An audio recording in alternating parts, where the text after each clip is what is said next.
La respuesta de estrés es una respuesta muy primitiva porque nuestro organismo no evolucionó de la misma manera que ciertas situaciones o ciertas partes orgánicas han evolucionado a lo largo de la historia, y la respuesta que tenemos a la pérdida de lo amado es la misma respuesta que tenemos de estrés que se tenía en la época de cavernícola, donde el organismo se prepara para una situación, entra en situación de alarma y se prepara para una situación de salir corriendo, para cazar o para no ser cazado.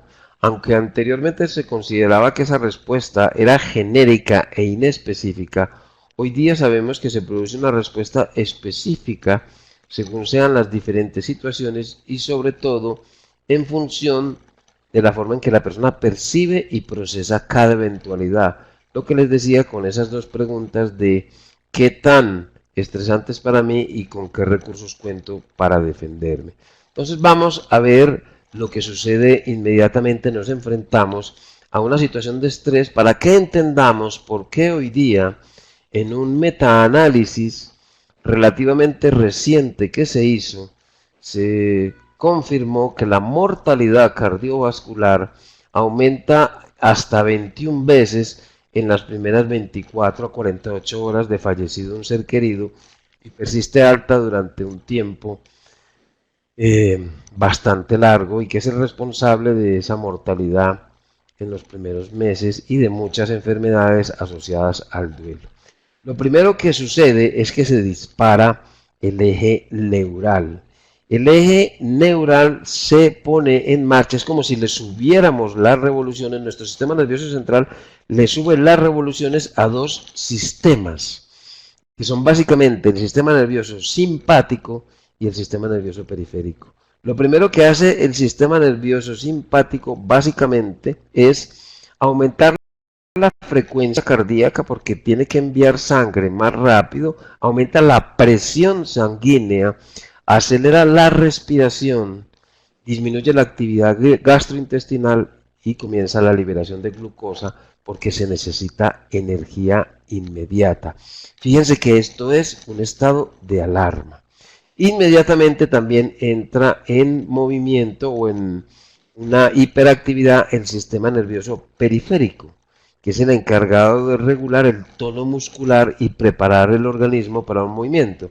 Y los primeros músculos que se contraen son los que tienen que mantener enfocado el centro de atención que está en los ojos. Por eso los primeros músculos activados, contraídos, son los del cuello. Por eso cuando estamos estresados, recordemos que nos dan palpitaciones y sentimos un poco de dolor en el cuello. Este eje neural no puede persistir durante mucho tiempo activo y se va a ir reduciendo lentamente en un periodo de 20 a 30 minutos. Si la situación estresante se mantiene como de hecho es cuando perdemos un ser querido, se dispara inmediatamente el segundo eje, que es el eje neuroendocrino. Es decir, para que se dispare este eje, que es un poco más lento, la situación estresante tiene que ser mucho mayor y más mantenida. Y nuestro sistema nervioso central le manda un mensaje a nuestras glándulas suprarrenales, las que están justo encima de los riñones, para que produzcan básicamente dos sustancias, adrenalina y noradrenalina. Es decir, necesitamos más energía porque la situación estresante es muy grande y nuestra médula suprarrenal comienza a producir adrenalina y noradrenalina, que son las responsables. Fíjese que esta producción empieza más o menos a la media hora, son las responsables en particular del aumento en la mortalidad cardiovascular porque pueden persistir en niveles elevados hasta 2 o 3 meses. Lo que pasa es que su efecto es extremadamente desgastante y el organismo puede no soportar esa carga tan alta. Como les decía, como es el responsable de la mortalidad cardiovascular en las primeras 24 o 48 horas, yo durante hace ya pues muchos años vengo usando un medicamento para proteger en muchas personas ese corazón, con un medicamento que bloquea precisamente la acción de la adrenalina y noradrenalina en dosis muy bajas, que es completamente inocuo y que los últimos estudios muestran que sirve incluso para trabajar los miedos en muchas personas. Luego les diré su nombre si están interesados, me los preguntan o se los escribo en el chat.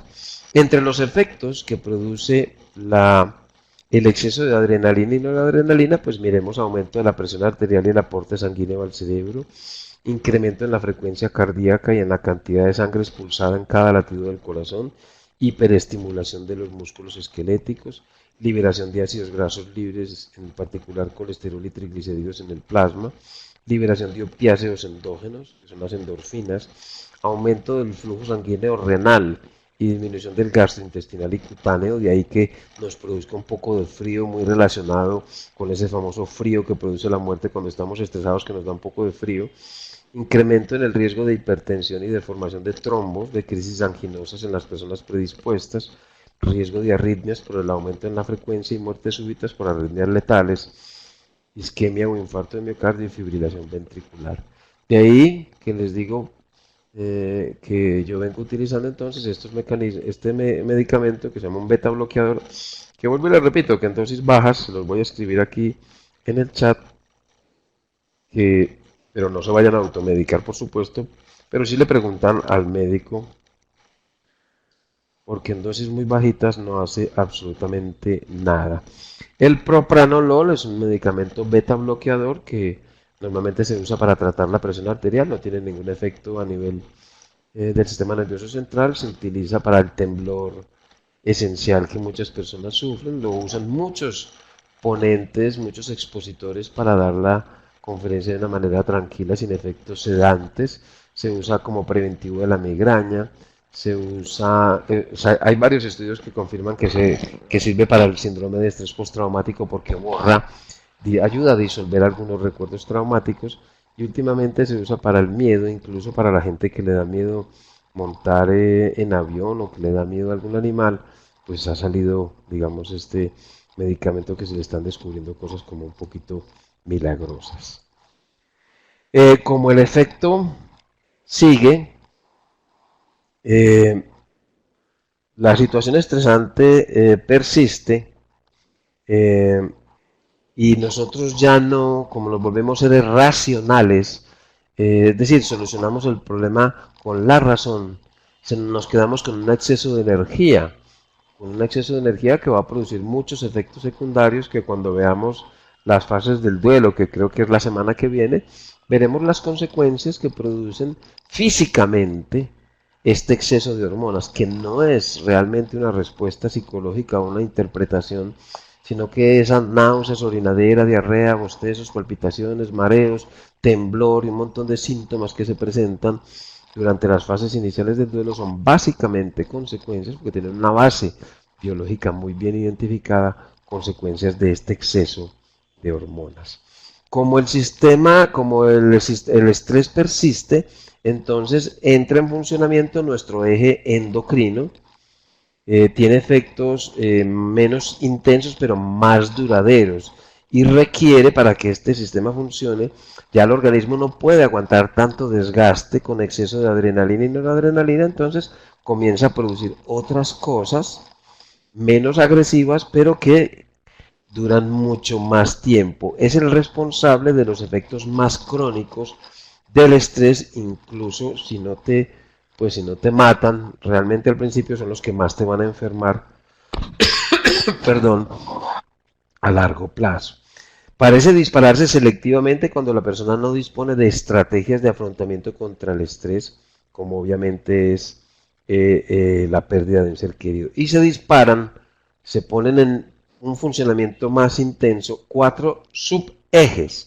El primero, y quizá más importante, es que el eje, la hipófisis manda otra vez un mensaje. La hipófisis es la glándula madre, que es la glándula que está en el cerebro, que es la que maneja todas las glándulas, le manda un mensaje a la médula, a las glándulas suprarrenales para que aumente la producción de glucocorticoides, básicamente cortisol, que tal vez lo conocen mucho como prednisona o prednisolona, cortisol y corticosterona, pero también produce aldosterona y deoxicorticosterona. No importa mucho estos nombres, quizá el que más nos importa realmente porque es el que más problemas nos produce es el cortisol. También se produce mayor producción de hormona de crecimiento, de hormona tiroidea que es la T4 y la vasopresina.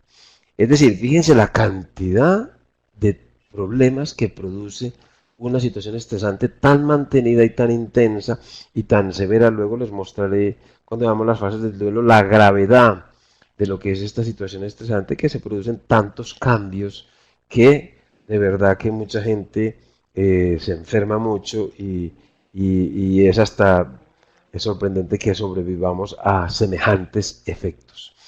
Esta producción de esta activación del eje endocrino pues incrementa la producción de glucosa, urea, cuerpos cetónicos y liberación de ácidos grasos libres. Todo esto para producir más glucosa. Aumenta la irritación gástrica, susceptibilidad a aterosclerosis y a necrosis de miocardio, o sea, infartos. Suprime el apetito y se exacerba el herpes simple, que es muy frecuente que aparezca durante un duelo, aquí en el labio, que es donde suele aparecer el herpes simple, porque tanto el cortisol como la adrenalina son inmunosupresoras. Los efectos negativos más importantes de la activación del eje endocrino son depresión, sentimiento de indefensión, porque el cortisol puede producir a largo plazo cuadros depresivos, sentimiento de indefensión, pasividad, percepción de falta de control, inmunosupresión y muchísimos síntomas gastrointestinales. Recordemos que uno de los órganos más comprometidos en situaciones de estrés y en particular en el duelo es nuestro colon, nuestro tubo digestivo. Si bien estos cambios son naturales en situaciones de estrés breves, esporádicas, son importantes, su constante desencadenamiento sin darle salida a esa energía es la que realmente es perjudicial para la salud. Por eso cuando veamos las fases del duelo y cuando ustedes vean a una persona en duelo, recomiéndenle siempre que haga alguna actividad física, la mínima, y que es muy útil es que por lo menos caminen, porque el caminar hace que se consuma, o cualquier otra actividad física hace que se consuma este exceso de energía que es el que produce tantas consecuencias a largo plazo.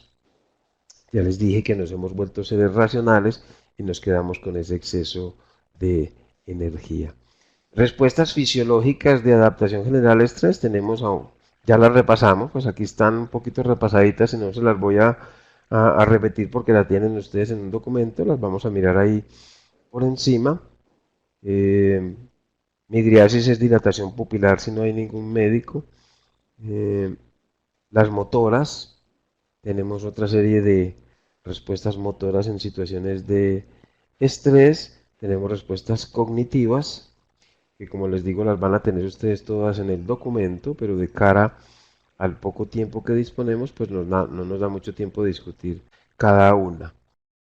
Las famosas soledades de angustia, Panks, las crisis de angustia descritas por Lindemann y posteriormente por Parks son muy parecidas, como vimos en la respuesta a la noticia de la muerte, a una crisis de angustia y se caracterizan por agitación, llanto, actividad sin objeto, sensación de ahogo y de vacío en el abdomen, opresión en el pecho, debilidad muscular y sofocos. Estos síntomas, que son producto de esa descarga inicial,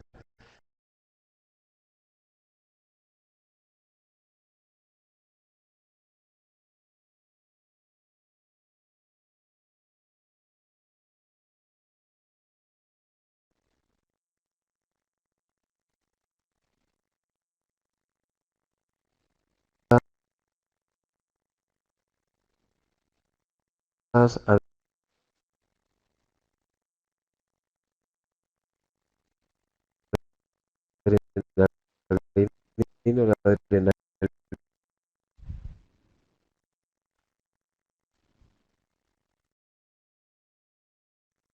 funda fácilmente con una crisis de pánico y que el paciente acuda a urgencia con crisis de pánico. Por otro también es importante vivir una nombre genera el padre porque siguiente propio de más o menos aumento como colo de sustancias y finalmente pues ahí está la ausencia del cuidador del cuidado que solía ser provisto por el muerto. Estos cuatro factores también influyen pues en el que el riesgo de enfermedad sea grande. Seguimos hoy estos días como con este día como con problemas de sonido. A veces pasa con estas distancias, a veces pasa que el sonido se nos ponga un poco raro. En general, sabemos que durante el duelo hay mayor incidencia de complicación por enfermedades cardiovasculares, aumenta la mortalidad cardiovascular que puede ser por un infarto o un evento vascular cerebral, llámese un derrame o una isquemia. Hay mayor frecuencia de enfermedades infecciosas, una gripe o gripa más intensa o más seguida, mayor frecuencia de accidentes porque hay más torpeza, hay un fenómeno que veremos luego que se llama anulación psíquica, la atención está dispersa, mayor frecuencia de cirrosis, generalmente porque la relación alcohol-muerte es supremamente antigua y generalmente aumenta el consumo de alcohol. Es más, es curioso que hagamos tantas campañas con el alcohol, pero siempre que vemos una película americana y una persona que está en duelo, lo vemos en un bar sentado con un vaso de whisky. Trastornos psiquiátricos de todo tipo, pero básicamente de ansiedad y depresión. Sin embargo, veremos que diagnosticar una depresión en el duelo no es tan fácil como parece. No jamás deberíamos diagnosticar una depresión tras una evaluación transversal. Tiene que ser una evaluación longitudinal para poder saber si el paciente que estamos atendiendo realmente lo que tiene es parte del proceso del duelo o realmente es una depresión. Obviamente hay una exacerbación en el consumo de tabaco y alcohol y otras sustancias y aumenta también la automedicación. Marcela, pasamos a la siguiente presentación.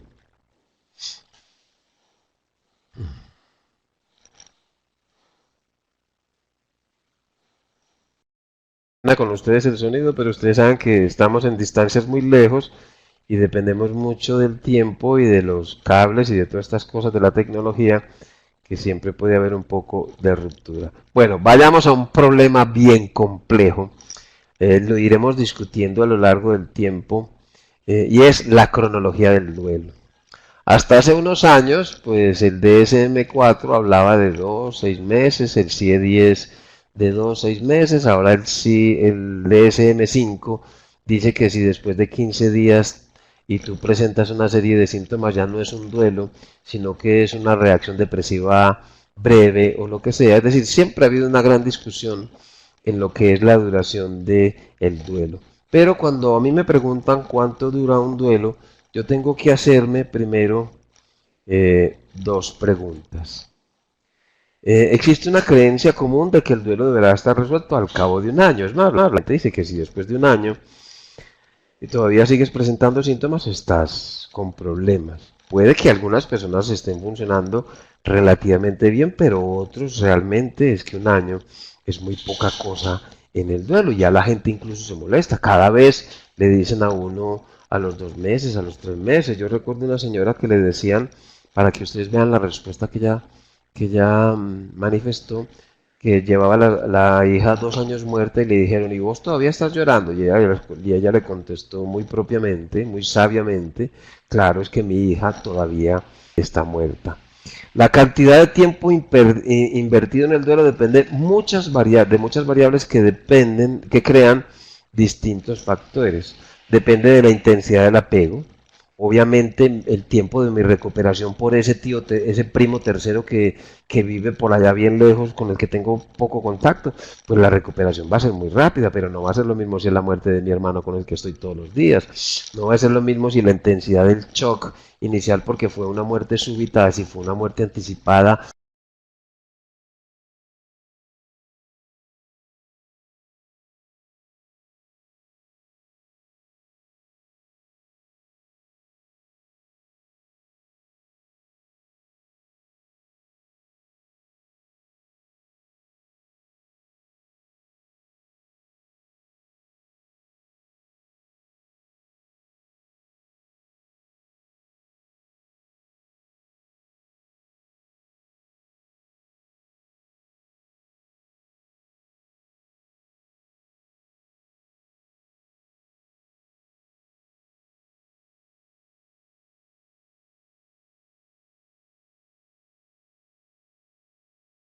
En el DSM-5 pueden mirar ahora los criterios, que incluso la Asociación Americana de Psiquiatría se ha desligado un poquito de estos criterios.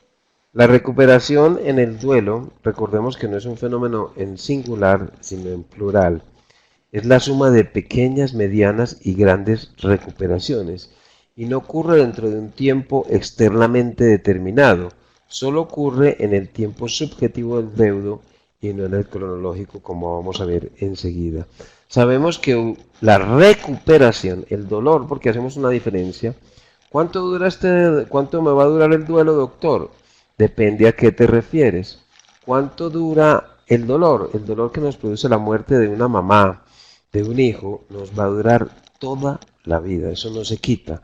Duele, obviamente, el peor periodo es entre el primer y segundo año, pero eso puede seguir doliendo de vez en cuando, como lo hacen las cicatrices. Por ejemplo, si nuestra mamá se murió hace 15 años, todavía en la Navidad, en un cumpleaños, extrañamos, tenemos cierto dolor por su ausencia. Ese es el dolor que nos deja la muerte. Otra cosa es cuánto vamos a tardar en reconstruir lo que la muerte nos destruyó, que es donde está el verdadero problema, que es en lo que llamamos el apego. Entonces eso depende de que tanto la persona que murió participase de mi mundo personal. Por ejemplo, si se murió mi primo lejano tercero, pues yo voy a reconstruir prácticamente mi mundo en muy pocos días, pero si es un hermano que hacía gran parte de mi mundo personal, puedo tardar tanto tiempo. Entonces sabemos que en promedio se pueden tardar tanto como 3 o 4 años. Obviamente hay gente que lo hace en menos tiempo, como vimos todas las variables que determinan la respuesta a la pérdida en un principio. Hay gente que necesite 3 o 4 años, o incluso hay gente que necesite más tiempo, pues porque hay muchos factores de riesgo de duelo complicado, hay crisis concurrentes, hay una serie de factores que van a hacer que sea más difícil. El mito de que el tiempo lo cura todo, recordemos que en el duelo, el dolor en general no va a mejorar en los primeros meses, entre el primer y segundo año, al contrario, empeora. Y mucha gente se cuestiona, cuando veamos las fases del duelo, les explicaré exactamente por qué. Y mucha gente se cuestiona si es que está haciendo mal las cosas, porque en lugar de mejorar, va a peor. Y la gente se plantea, debe ser que estoy haciendo algo mal, porque yo no mejoro, sino que me estoy sintiendo peor. Luego haremos por qué. Veamos entonces los tiempos en que vivimos. El cronológico es el más conocido y al que hace referencia el famoso mito de que el tiempo lo cura todo. Es el que llegamos a un acuerdo nada más. El tiempo biológico es la forma en que envejece nuestro organismo, que a veces nos hace quedar bien y otras veces nos hace quedar mal. Por ejemplo, cuando le calculamos a una persona 40 años y resulta que tiene 28 o al revés, pues a veces quedamos bien o a veces quedamos supremamente mal. Ese no es muy importante en el duelo, excepto que la persona pertenezca a los grupos extremos de edad, que son los niños o los adultos mayores, porque el duelo a estas edades tiene unas características distintivas. El que sí es importante, el que domina la experiencia del duelo, es el tiempo subjetivo. Y el tiempo subjetivo se define como la vivencia que cada persona tiene del paso del tiempo cronológico. Y sabemos que este tiempo subjetivo se extiende o se encoge según las circunstancias. Para muchas personas 8 meses pueden haber sido muy poco o pueden ser muy largos. Es más, nosotros, perdón, vivimos a diario esas incongruencias cuando estamos, por ejemplo, en una fiesta y lo estamos pasando muy bien, estamos en una reunión y miramos el reloj y decimos, ¿cómo? Ya pasaron 3 horas. Otras veces estamos en una reunión bien afligidos, nos tienen que hacer un procedimiento como una ecografía abdominal y nos hicieron beber 5 litros de agua y no poder ir al baño a orinar. Un minuto puede ser una eternidad. Eso es el tiempo del duelo, un tiempo de dolor, un tiempo de angustia, con lo cual la vivencia del tiempo cronológico, o sea, el tiempo subjetivo, es quien domina la experiencia del duelo. Y estamos, como les digo, habituados a distintas discrepancias. Es muy frecuente la asincronía entre lo cronológico, lo que ha pasado desde el fallecimiento, y lo subjetivo, lo que se ha vivido. Puede llegar a ser muy notable y crear gran confusión tanto en la persona como en su entorno. Por ejemplo, ¿por qué me sigo sintiendo tan mal si mi padre ya lleva 2 años? Entonces, lo que nosotros llamamos es esa sensación como de un desfase, de que yo debería de estar de otra manera. No es que el tiempo subjetivo es quien domina esa experiencia. Por eso no es bueno emitir juicios, sino mirar qué ha pasado durante todo este tiempo, y aunque el tiempo cronológico sea de 2 años, el tiempo subjetivo puede ser de 8. Y eso no significa que la persona vaya retrasada en su proceso. Es que eso es lo que lo que nos hace el duelo. Por eso, si tranquilizamos a la persona y le decimos, mira, lo que pasa es que no es que vaya retrasado, es que el tiempo que domina la experiencia del duelo es el subjetivo, entonces es natural, es normal que sientas o que tengas esta sensación, y eso le da un poco de calma a la persona. Lo cierto es que el dolor de la pérdida de un ser querido no envejece ni desaparece, realmente se adormece, se hincha por momentos, y lo que yo he apreciado a lo largo de todos los años es que cambia de color, siempre conserva un color. Al principio un color muy intenso y posteriormente va teniendo como colores más opacos. Y sabemos, como les digo, que en lugar de mejorar, empeora, y que no tiene perspectiva de mejoría a corto plazo. Es un dolor completamente diferente al cualquiera al que no estamos habituados. Es la característica más sorprendente del dolor que tiene la pérdida de lo amado. No es precisamente que sea muy intenso o que sea muy doloroso, sino que es muy largo. Y no estamos habituados a sentir dolores tan largos. Hay muchos factores que afectan el digamos, con la persona. Si hay ambivalencia, culpa, hostilidad o excesiva dependencia, puede ser que esos elementos causen problemas en la resolución del trabajo de congoja. La edad, ya miraremos. La religiosidad. No hay estudios concluyentes que determinen si la religiosidad va a afectar más o menos, a pesar de que se considera que las personas que mejores resultados tienen en el duelo son las personas que son muy creyentes o los que no creen absolutamente en nada. Y resulta que la mayor parte de la humanidad son lo que llamamos medias tintas, que están en la mitad, pero los estudios no son muy concluyentes, a pesar de que la tendencia es a que esa espiritualidad que es consecuente si apoye una recuperación mejor. El apoyo social, sabemos que los recursos externos son fundamentales para la recuperación, y si no hay suficientes recursos externos se puede dilatar el proceso. Personalidades premórbidas, personalidades que pueden estar predispuestas a afectar y a dilatar un proceso, como personas con predisposición a la aflicción, que son personas que han tenido apegos patológicos, básicamente con ansiedad de separación intensa, antecedentes de pérdidas familiares múltiples que pueden estar no resueltas, sentimientos de insuficiencia, inferioridad e inseguridad, sujetos ansiosos, ambivalentes y a menudo cuidadores primarios compulsivos con un síndrome que se llama el síndrome del endeudamiento, que ya en su momento me preguntarán, física y mental, porque es energía que es desplazada hacia esas situaciones y no hacia el duelo. Individuos aprensivos, preocupados, ansiosos, ambivalentes, dependientes, incapaces de expresar sus emociones y de revisar la relación perdida, o personas con rasgos histriónicos o pitiáticos, antecedentes de conducta antisocial, neuroticismo alto y bajo coro interno. Todos estos son factores de personalidades premórbidas que pueden afectar la duración del duelo. Entonces, como ustedes ven, no es tan sencillo como la gente dice, que es que hay que ser factores y demasiados elementos involucrados en lo que es la duración de un duelo. La característica de la muerte también es un factor que puede modificar la duración del duelo. Por ejemplo, el duelo por suicidio es uno de los duelos más complejos, es quizá el duelo más traumático de todos, y ya lo veremos en su momento sus características. Lo mismo que las muertes estigmatizantes, el suicidio es una muerte estigmatizante, en su momento lo fue el SIDA y otros tipos de enfermedades, otro tipo de situaciones como pueden ser abortos provocados ocultos que no han sido manifiestos, eh, eh, eutanasias que también han sido ocultas y hasta suicidios asistidos. Crisis concurrentes, pues como les digo, ese factor de crisis concurrente, imaginémonos a una mujer en nuestros países latinos que pierde a su marido, que era su principal fuente de recursos, que tiene 4 hijos pequeños en edad escolar, no tiene ningún otro recurso y el proceso se puede dilatar enormemente. Este es quizá el factor más común que puede dilatar un proceso de duelo, que son crisis concurrentes, otros problemas.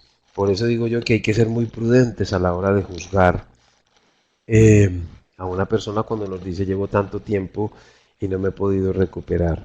Los hombres reportamos menos síntomas físicos y menos estrés afectivo, básicamente por el modelo macho man, haciendo que las viudas parezcan más afectadas. De hecho, la resolución es más fácil en las mujeres porque tienden a socializar más y a expresar más sus emociones. Sin embargo, no parece haber un acuerdo en que el sexo sea un factor determinante de la duración del proceso.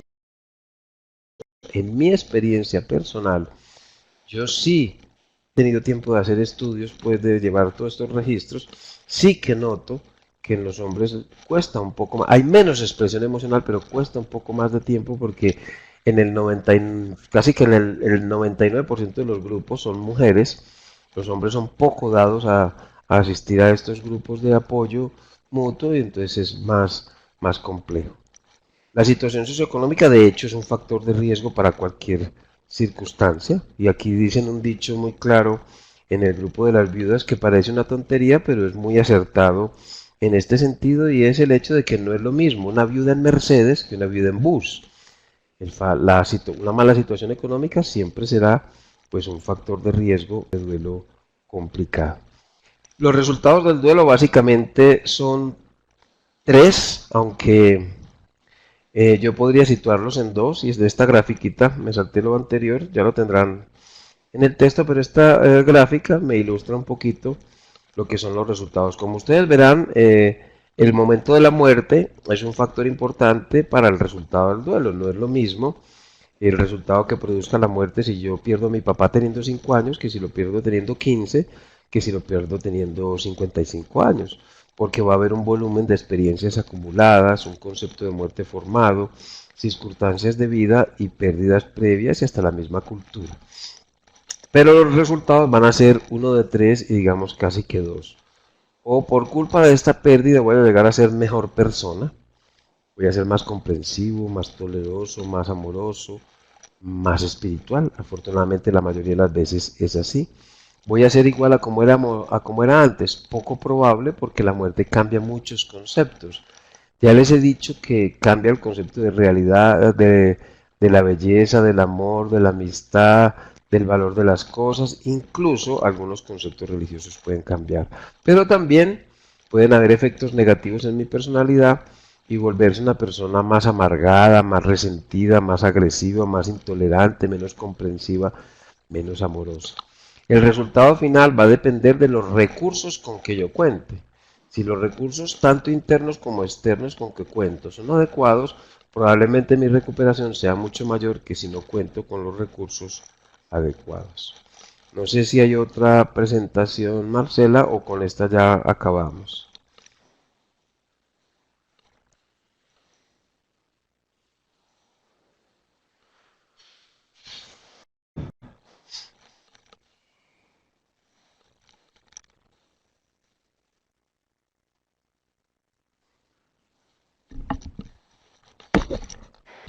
Veamos ya para la reconstrucción de significados, pues el proceso de duelo es básicamente un proceso de reconstrucción y esta diapositiva corresponde ya, cuando veamos facilitación del proceso de duelo, veremos también ampliamente esta diapositiva. La reconstrucción de significados, recordemos que el duelo afecta de forma muy llamativa nuestra realidad, nuestro sentido de vida y nuestra personalidad. Y el proceso del duelo es básicamente reconstruir en mayor o menor medida estas tres dimensiones del morir según lo que la persona que murió participase de nuestro mundo personal. Y ahí que esta presentación se llame reconstrucción de significados. Vamos a ver si pasamos la diapositiva. Recuperar la realidad, el sentido de la vida y la personalidad y la confianza en el mundo puede llegar a ser una de las cosas más difíciles para las personas en duelo. Eso significa, entre otras cosas, enfrentarse con un desorden terrible y adaptarse a una vida sin el ser querido, que es bastante difícil. Como les decía, debido a que cada ser humano participa en mayor o menor proporción del mundo de los demás, el primer paso, una de las primeras cosas que hacemos con las personas en duelo, y yo tengo una escala que veremos en su momento, es determinar qué tanto de cada una de estas tres dimensiones absorbía la persona que murió. Y ojalá podamos hacer el juego de rol para que tres voluntarios defiendan las tres posiciones y miremos cuáles son las áreas más afectadas. Una vez realizado ese inventario, lo que vamos a hacer es utilizar lo que queda como el ave fénix de cada uno de estos elementos como base para su reconstrucción. Esto nos hace entender cómo el proceso de reconstrucción es un proceso que debe hacerse desde el interior y nunca desde el exterior. Aquí en Colombia dicen, no sé si en sus países lo digan, cuando pierde uno, por ejemplo, una pareja, que dicen que un clavo saca otro clavo. Y recordemos que cada ser humano ocupa un porcentaje diferente de nuestra realidad, de nuestro sentido de vida y de nuestra personalidad. Y es muy poco probable que llegue una persona externa a ocupar esos tres espacios de forma perfecta como lo hace una pieza de un rompecabezas. Por eso hacemos el ejercicio de evaluar cada una de ellas con la persona, ojalá con el terapeuta y con el apoyo de los familiares. Recordemos que el objetivo nuestro no es aconsejar a los deudos sobre cómo manejar sus problemas, sino en darles la oportunidad de anticipar y comprobar varias estrategias. Es decir, aportar estrategias y guiarlos en la discusión en lugar de explicarles qué es lo que está bien y qué es lo que está mal, porque recordemos un principio muy básico en el duelo, y es que en el duelo no hay cosas buenas ni cosas malas. Entonces, abreviando, para ver si hay alguna pregunta, trabajaremos con la persona a definir la realidad, que es lo que nos sirve como base a todas las acciones, interacciones, expectativas, es decir, la rutina de todos los días.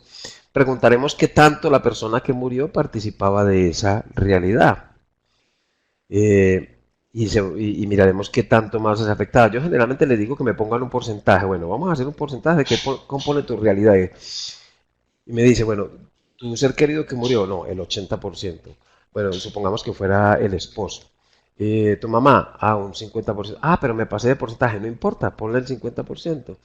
Y tu papá, otro tanto por ciento. Y tu hijo, otro tanto por ciento. Y tu trabajo, otro tanto por ciento. Y tus hermanos, y hacemos una larga lista. Entonces, en una columna al frente le digo, bueno, ahora vamos a hacer un poquito de ajuste para evaluar, para acercarnos al 3%. Entonces ya comienza a bajar un poquito el porcentaje. No, bueno, mi esposo, el 60%. Mi papá esto, mi mamá esto, mi hijo esto, y ya, bueno, ya nos acercamos a un 100%. Y así podemos ir haciendo varias columnas hasta acercarnos al 100%. Lo importante de este ejercicio es ver dos cosas. Primero, esa idealización inicial al hacer el ejercicio puede notarse y verse ella objetivamente que ha bajado un poco, pero lo más importante es que la persona se dé cuenta de que hay otras cosas que componen su realidad. Lo que en principio parecía ser que su mundo quedó destruido porque faltó su pareja, puede darse cuenta que sí, efectivamente hay otras cosas que componen esa realidad. Y es desde ahí, desde el interior. No esperar que llegue alguien de afuera, sino redefinir, redimensionar, recontextualizar lo que quedó de tal manera que se vaya como hinchando y vaya ocupando ese vacío que nos deja el ser querido. Lo mismo vamos a hacer con el sentido de la vida, vamos a hacer exactamente el mismo ejercicio. Preguntamos qué es lo que da sentido y hacemos el mismo ejercicio con las columnas que sean necesarias hasta ajustar el 100% y luego mostramos que hay otras cosas que dan sentido en la vida que vamos a mirar desde una perspectiva diferente. Por ejemplo, Es muy frecuente que pase cuando muere un hermano y hay varios hermanos más que la persona comienza, incluso sin ir a terapia donde un terapeuta, ellos mismos hacen una reevaluación de la relación que tenían con los otros hermanos y dicen, bueno, yo no iba casi donde el mayor, voy a intentar ir un poco más, con este que tenía ese resentimiento lo voy a perdonar, con mi hermana voy a intentar estar más seguido con ella y ayudarle con sus hijos. Fíjense que las mismas personas a veces hacen involuntariamente su propio ajuste. Lo mismo vamos a hacer con las demás dimensiones. Esto, esta, esperen que me queda aquí, es que iba como muy rápido. La personalidad en el ejercicio que nosotros hicimos, pues que está compuesta de muchas dimensiones, básicamente de nuestras estrategias, podemos decir en el ejercicio que hacemos en el juego de rol que es la menos afectada de las tres estrategias. A menos que haya personalidades supremamente dependientes, pero en la generalidad de las personas la dimensión del morir menos afectada es la personalidad, de ahí que el mayor peso de la recuperación recae precisamente en la personalidad. Para esa estrategia, lo que les decía, un análisis de las dimensiones que componen el mundo personal, afrontar cada una de las dificultades encontradas en ese análisis y emprender los correctivos específicos, diferenciar el mundo personal del presente, del pasado y del vivido con el ser querido. Para eso miraremos cómo hacer una biografía. En ese inventario, lo que les acabo de explicar, para eso vamos a necesitar una persona en la quien confiar, que nos dé un poco de seguridad y confianza, que nos propone un modelo de estabilidad y marco de continuidad, eh, incluso encontrar un sustituto a lo perdido. Recordemos que el sustituto a lo perdido no necesariamente es otro ser humano, puede serlo, puede ser incluso el terapeuta, estudiar, trabajar, algo que le vuelva a dar confianza a la persona. Recuperar el control de las actividades de la vida diaria comienza por recuperar el control sobre sí mismo, sobre la propia salud, aprender nuevos roles y resolver asuntos pendientes. Eso incluye todo lo que es la reconstrucción de significados y aceptar que la confirmación de la identidad personal a través de la persona que murió ya se ha interrumpido y ya va a depender de nosotros mismos y de otras cosas. Recordemos que las personas cumplen muchos roles en nuestras vidas y uno tiene que hacer una evaluación de esos roles. Hay roles que yo puedo reasumir por mí mismo, por ejemplo, si era la persona, mi pareja la que me llevó, se ocupaba de recordarme las pastillas, pues yo puedo reasumir ese rol. O lo puedo desplazar en una hija mayor que vive conmigo para que ella se encargue de cuidarme las pastillas, pero habrá otros roles que definitivamente tenga que enterrar. Y resocializar es otra parte importante, sobre todo en la pérdida de las parejas, y eso es a veces poco comprendido, porque uno necesita también que los sustitutos interinos de otras personas contribuyan a la confirmación de la identidad personal y contribuyan también a uno volverse a ubicar en un mundo social. Por ejemplo, cuando una mujer se queda viuda, después de 30 años de casado, recordemos que lleva 30 años fuera del mercado, entre comillas, de los solteros y puede que ya no sepa cómo se hace una interacción, cómo se emprende una conversación, cómo se liga, como dicen en España, actualmente. Hay que aprender nuevos roles, recuperar el sentido de la propia identidad, fortalecer la autoestima, la confianza necesaria para animarse a reinvertir en una relación o relaciones tan significativas como la pérdida. Esto ya hace parte de un proceso avanzado de recuperación que obviamente no puede partir desde un principio, pero esta reconstrucción de significados implica también una reinversión. Veremos también que las cosas que pertenecían al ser querido, que hace parte de ese reconstruir, que mucha gente las entrega rápidamente, no estorban. Si a la persona le generan mucha angustia, lo que hay que hacer es decirle a alguien que no las guarde, que en su momento ya sabremos qué hacer. Y veremos en su momento también que los objetos personales actúan como objetos transicionales y objetos simbólicos. Nadie le va a dar el valor de las cosas que uno le da, por eso no es recomendable, como les digo, precipitarse.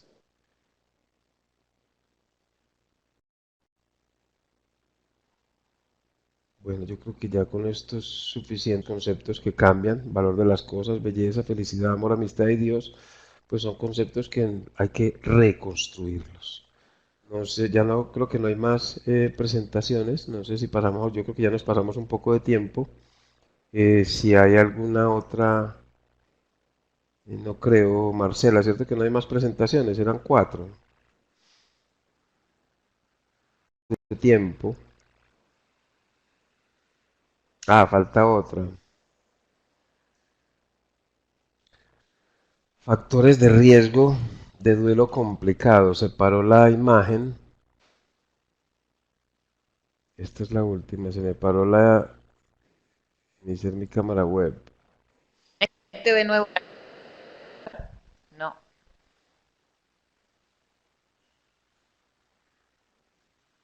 Iniciar A mi ver, web. conecte de nuevo. No me quiere Sí, se le conectar. ha bloqueado. Bueno, pero lo escuchamos bien. Muy bien. Vamos ya para terminar. Ver los factores de riesgo de duelo complicado. Que son bastantes. Hay muchos factores de riesgo complicado. La verdad es que cuando uno ve a una persona en duelo, la frecuencia de no tener factores de riesgo complicado es muy escasa. Lo habitual es que haya siempre factores de riesgo que compliquen el proceso. Un duelo complicado, como una palabra, como la palabra lo dice, es un duelo más difícil, más tormentoso, más angustiante, más pesado, más difícil, más complicado. Hay de varios tipos: ausente o retardado, inhibido, prolongado o crónico, ambiguo o imposible, no resuelto, intensificado o distorsionado. El duelo enmascarado se considera que es más una aflicción de alto riesgo que una complicación en sí. Duelo enmascarado puede ser por una pérdida homosexual oculta o un aborto provocado oculto, que posteriormente puede verse complicado. Yo generalmente utilizo la complicación como segundo apellido, es decir, duelo complicado inhibido, duelo complicado retardado, duelo complicado prolongado, duelo complicado no resuelto, y restringo la palabra patológico al duelo que se asocia a un cuadro depresivo. Edades extremas, ya miraremos por qué las edades extremas son factores de riesgo de duelo complicado. Igual edad del difunto a la de otra persona significativa muerta en el pasado, porque esa coincidencia cronológica puede hacer que se destapen. Recordemos que todo duelo destapa pérdidas no resueltas, cosas que no se hayan resuelto. Incluso cuando uno cumple la edad que a la que murió ese ser querido, se puede resentir un poco el duelo. Duelos por pérdidas múltiples o acumuladas, de hecho, es un factor de riesgo porque no da tiempo. Yo generalmente los duelos múltiples o los duelos acumulados lo trabajo por lo que yo llamo carpetas, como las carpetas que tenemos en los computadores. Yo le digo a la persona que me traiga un cuaderno, que utilicemos un cuaderno y traemos por carpetas, es decir, como por capítulos. Cada capítulo es una pérdida diferente y así le ayudamos en el proceso de resolución. Crisis concurrente, sabemos que es un factor de riesgo claro que puede complicar mucho el proceso de recuperación.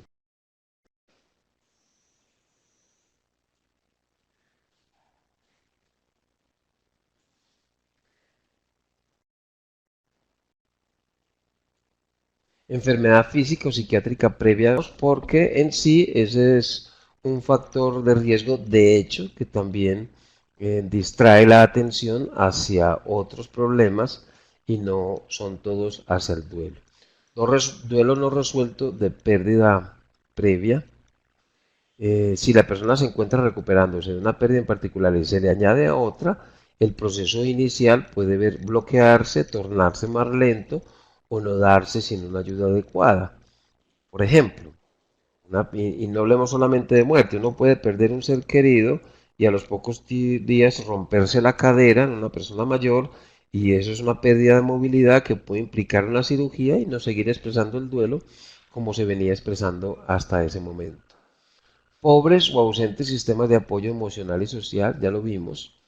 La pobreza en la disponibilidad de recursos internos y externos hace que el duelo se complique.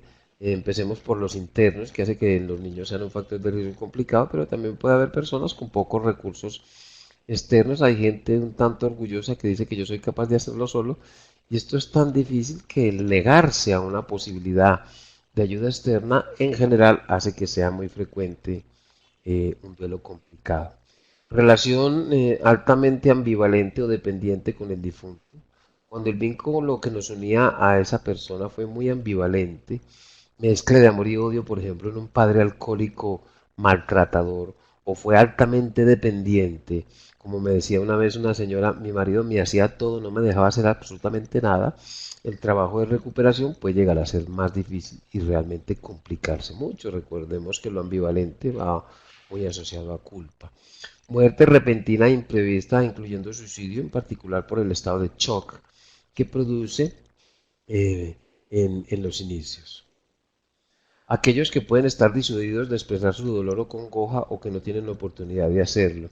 Este es, en mi opinión, en mi medio, el factor de riesgo que más complica un proceso.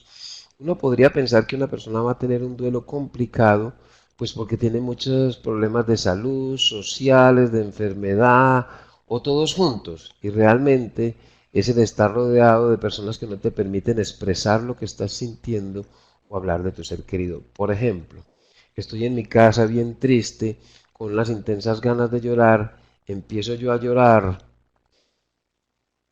y y hablar de mi ser querido y me contestan, bueno, no empeces después a hablar de ese tema, que estamos aquí todos muy tranquilos y nos vas a hacer la cosa un poco más difícil. Incluso lo he visto, yo lo he escuchado en los niños, quiere que le pegue o que lo pellizque para que llore por algo que sea verdad.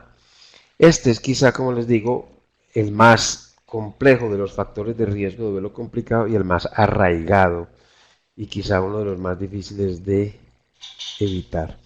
Aflicción aguda inusitadamente intensa con un trastorno de ansiedad generalizada y una crisis de pánico real en personas predispuestas a ello o en personas con patologías previas de ansiedad puede ser que el duelo se complique.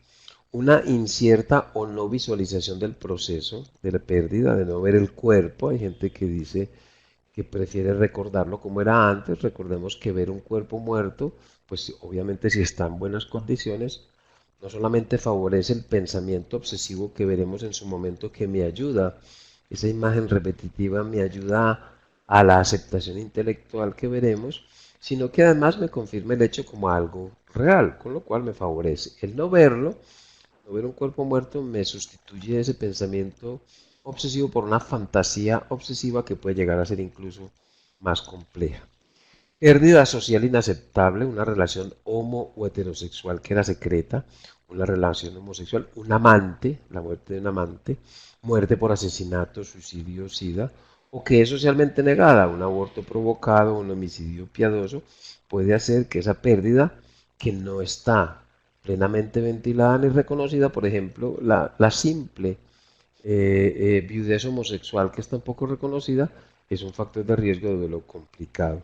Negación intelectual o emocional de la muerte persistente. Recordemos que la negación es un mecanismo útil que veremos más ampliamente más adelante, pero puede llevar a veces hasta momificaciones extremas, como hemos visto alguna vez en medios de comunicación, una persona que conserva hasta el cadáver de su ser querido o mantiene durante mucho tiempo, y me refiero mucho tiempo a lo que dura, más allá de lo que dura la ansiedad de separación, las cosas tal cual pertenecían al difunto, puede hacer que el duelo se cronifique. Ya veremos en su momento qué es la aflicción anticipatoria.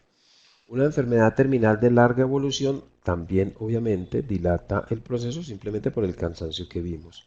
Síntomas depresivos de diverso grado de intensidad es ya de hecho un factor de riesgo, porque la depresión es un factor de riesgo para cualquier proceso emocional, y si la persona tenía esa patología previa va a hacer que sea más difícil. Y la personalidad premórbida, como los que vimos hace un rato, pues van a hacer que el proceso de duelo sea mucho más difícil. Entonces fíjense que hay muchos factores de riesgo, yo creo que este es el último, hay muchos factores de riesgo de duelo complicado eh, que van a hacer que el proceso realmente sea muy difícil, y que uno cuando se enfrenta a una persona que nos llega a la consulta, por la pérdida de un ser querido, realmente es admirable cómo logran recuperarse a pesar de todas las complicaciones. Como les digo, en mi experiencia, el factor de riesgo más complicado es que el entorno no se eduque en el duelo. Y es muy frecuente que a los grupos o a la consulta vaya una sola persona, máximo dos, y es una familia la que está afectada y no quieren venir. Por lo menos en nuestra cultura aquí colombiana es muy difícil que eso pase y eso va a hacer que el proceso sea más difícil porque uno muchas veces toda la tarea que hace aquí se pierde cuando llegan a la casa. Recordemos que hay cuatro tipos de sistemas afectados cuando se muere alguien: el sistema personal, el sistema familiar, el sistema social o comunitario y el sistema organizacional. Yo creo que no hay más diapositivas, esta era la última y hay una pregunta, ya no hay más. Ángeles pregunta, ¿podrías explicar un poco más el duelo enmascarado? El duelo enmascarado es un duelo, Ángeles, que es más o menos oculto, como puede ser eh, el de una relación homosexual que no se reconoce como tal, que no había salido del armario o del closet, como se dice aquí, una relación que permanece un tanto oculta, un duelo que permanece un poco oculto, es un duelo enmascarado. Eso es lo que llamamos un duelo enmascarado, que de hecho puede complicarse con mucha facilidad. A veces hay ciertos duelos enmascarados, por ejemplo, eh, en una persona cuando muere alguien y resulta que había un amigo o una amiga que estaba secretamente enamorado de esa persona que falleció y que no puede manifestar esos síntomas en público, y que se ve obligado a mantenerlo oculto, pues porque no es permisible hacerlo. Hay muchas variantes de duelo enmascarado. ¿Alguna otra pregunta? Yo sé que he tenido que hacerlo un poco rápido, pero qué pena pues, pero es que no hay como mucho tiempo para extendernos, desafortunadamente. No contamos con el tiempo necesario, pero recuerden que estoy en el foro y en el chat para responder cualquier inquietud que ustedes tengan y nos podamos extender. Aprovechen, yo estoy todos los días mirando qué preguntas tienen, qué cosas tienen y en la medida de lo posible intento contestar lo más rápidamente posible.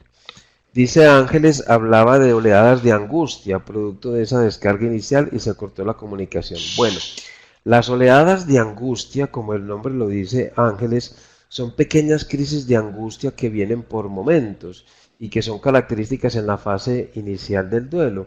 Es una sensación súbita que uno tiene como si le cayera un jarro de agua fría encima, con una presión en el pecho, un vacío en el abdomen, unas intensas ganas de llorar, una preocupación por las imágenes del difunto, que fueron originalmente descritas con otro nombre, por Lindemann, pero que son típicas del principio, pero se pueden presentar meses o años después, incluso años después, como consecuencia de un evento o una fecha muy significativa. Por ejemplo, aquí en Colombia hay una música muy propia nuestra que se llama los vallenatos, y una señora se le murió su hijo y pues prohibió que se escuchara ese tipo de música en su casa, y un día se fue a hacer unos trámites a la ciudad y al regresar a esperar el autobús, llegó el autobús tocando precisamente la música que le gustaba a su hijo y ahí le dio pues su oleada de angustia aguda. Son muy interesantes, a veces son confundidas, como les decía, con las crisis de pánico, y si no las tenemos presente, puede una persona fácilmente acudir a urgencias pensando que está muriendo y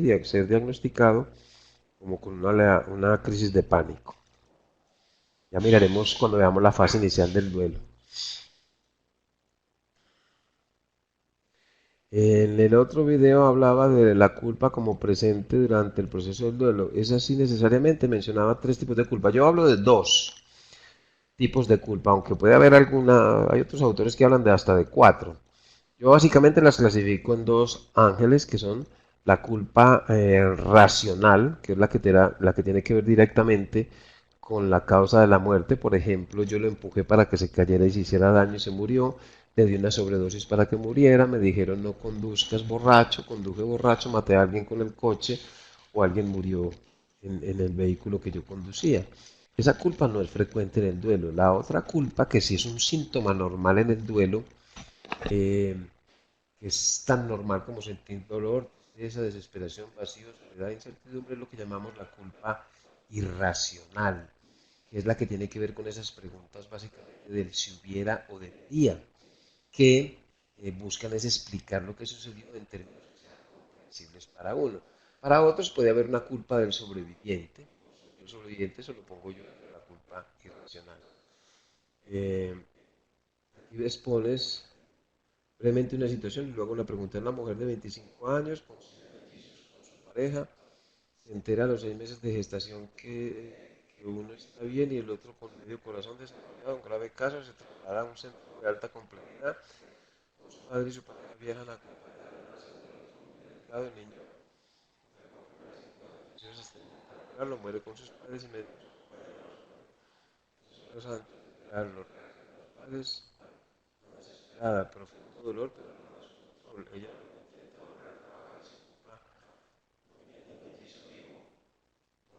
ellos decidieron estar con cuando murieron. A Pregunta. ver, doctor, que no se lo escucha bien. Un segundito, por favor. Sí, es que estaba No se lo leyendo está rápidamente para... pero tampoco se lo escuchaba bien por eso, se entrecorta mucho. Es que como el caso lo estamos viendo todos, estaba A leyendo para ver, mí. El caso lo ven todos, ¿cierto? ahora sí se lo escucha bien. Bueno, en este caso, María Eugenia, estaba yo leyendo pues todo lo que escribiste, es un caso complejo donde hay que separar un bebé del otro.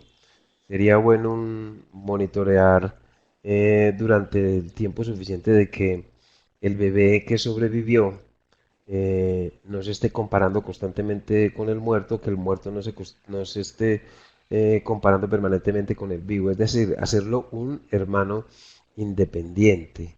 Se tuvo un bebé que tuvo un hermano que falleció, pero separarlos.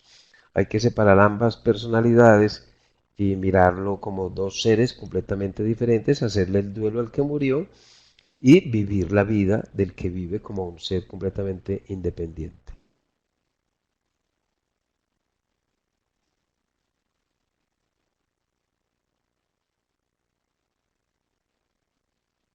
¿Qué más preguntas hay?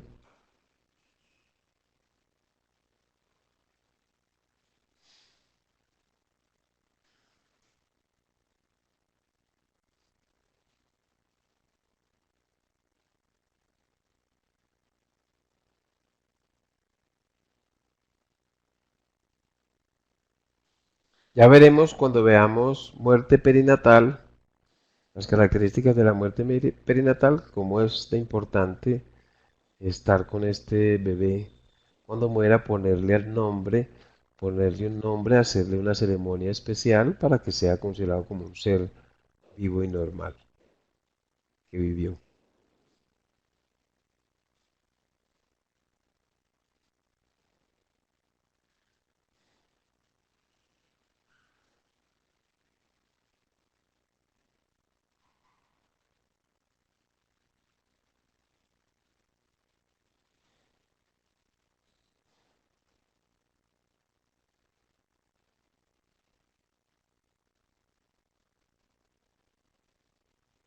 Estuvo con ambos todo el tiempo, no desatendió nunca al mellizano, excelente. Ahora que falleció el otro bebé, pues hay que establecer la diferencia entre ambos y hacerle el duelo al muerto, pero hacerle la vida al que está vivo. Sí, perfecto, estuvo bien manejado el caso, como lo que estás exponiendo ahí, estuvo muy bien manejado.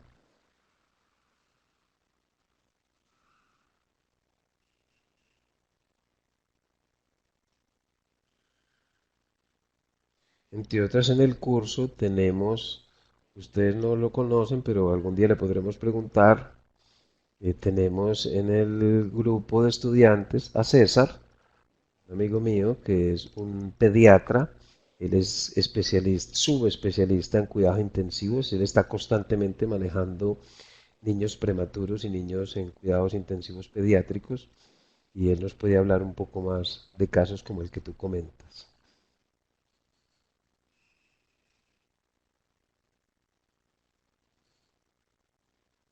Recuerden que sigo en el foro, en el chat, todo lo que necesiten, las dudas. Hoy fue un poco a la carrera, cualquier duda que les haya quedado. Recuerden que estamos para aprender, tanto lo que yo les pueda comunicar como lo que ustedes. Bien, doctor. No hay más preguntas. Vamos Vale, de cerrando, ¿le acuerdo. parece? Muchas gracias a todos, feliz semana y estaré pues ahí pendiente de ustedes. Bueno, gracias, Pronto. doctor. Hasta pronto.